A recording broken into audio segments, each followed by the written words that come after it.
Já jsem Sára a vítám vás u mého videa. Dnes si ukážeme, jak nakreslit lyžaře. Takovýhleho lyžaře. Je to strašně jednoduchý. Doufám, že se vám toto video bude líbit. Ano. Jo, promiňte, že jsem tady osvětlá, tady mám lampičku, jo? Abych viděla. Budu to kreslit černou, abyste to líp viděli. A budu vám to takhle postupně ukazovat ty jednotlivé kroky. A tak můžeme jít na to, ne? Takže jako první si nakreslete kuličku. Trošku nahnutou kuličku. Asi nějak takhle. Ano. Jakoby takhle trošku výš nahoru. Potom si k ní, no na ní nakreslete čepici nebo pásku. Já kreslím čepici, jako vždy. Z bambulí, takhle. Ta bambule tam moc vidět není, takže to ještě sbíráme. Takhle, ano. Dále nakreslíme tlusté, jako bundu, tělo. Nějak takhle.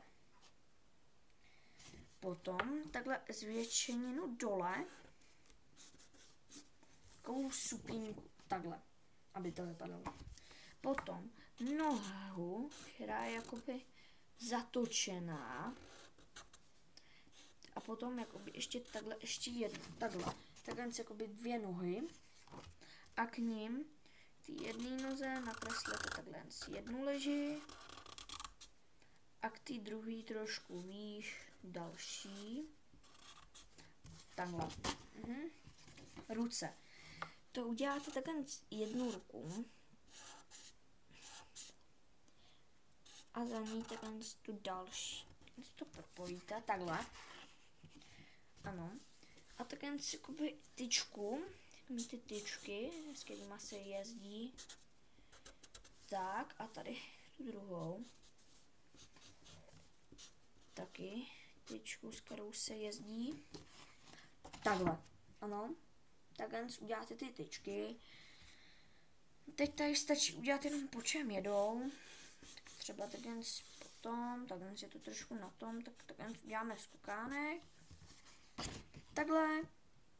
A potom už stačí jenom oko, pusa, ucho, teda oko, vlasy nějaký, krátký, dlouhý, jaký chcete, podle toho, kdo jste, nakreslete klidně sebe. Můžete tam udělat i takovýhle brejle.